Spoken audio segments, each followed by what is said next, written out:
How's it going, gamer? You got Hands here, and today in Dauntless we're going to teach you about all the different damage types, how they affect the behemoth, and how to utilize them properly, so get ready! Basic damage is indicated by white numbers and is damage dealt directly to the behemoth's health pool. It is the main way of killing a behemoth. While other damage types do not damage the health pool, base damage is still being dealt in the background while you're dealing damage to the breakpoints. The number is simply hidden in the favor of showing part damage. Now, part damage is the damage dealt to unbroken parts of a behemoth and is indicated by yellow numbers. This damage does not directly damage a behemoth's actual health pool.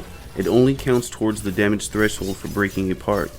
Once that threshold is reached, the part will break off the behemoth as a lootable item and no longer take part damage, and it will start doing just the white basic damage. The behemoth will also be stunned for a short duration, as you can see, or interrupted. Breaking parts can alter behemoth's attacks and behavior, most often when severing a tail. One example of these changes that occur is Charog, who has unique parts to break off his blaze vents. They prevent him from spewing out fire during a certain move. All weapons can deal part damage, but slashing weapons, sword, axe, warpike, and chain blades, they have a 50 plus 50% part bonus when attacking behemoth tails. Perks that increase or deal part damage include Blade Storm and Sharpened. Those are really good. As you can see in these photos, this is what it looks like when you part damage a behemoth. Stagger Damage is damage dealt to a behemoth's head or legs and allows the slayers to stagger, stun, or knock down a behemoth. Stagger damage is indicated by blue damage numbers and does not affect the behemoth's basic health pool as well.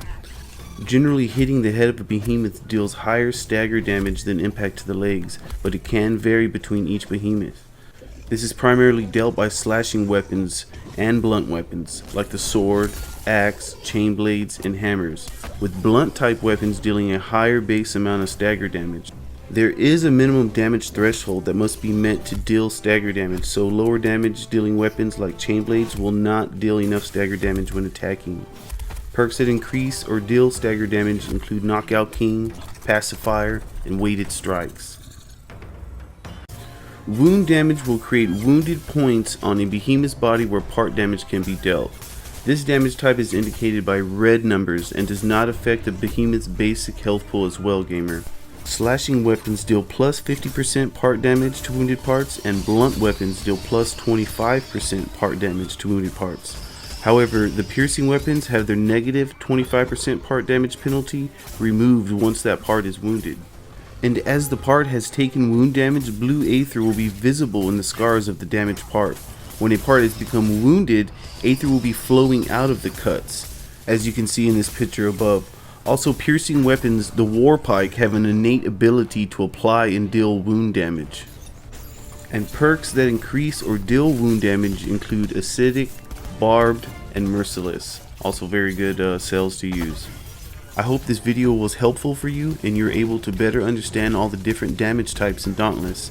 It's definitely helpful so you can progress further and get all the parts you need to upgrade and craft all the weapons and armor you need so you can get to Trials and Heroic Plus. If you did find this video valuable, show me some love by liking the video, subscribing, definitely comment down below and tell me what you like about it or what you want me to work on next. I appreciate you taking the time to watch this video and I hope it was helpful for you. This is Hands signing out.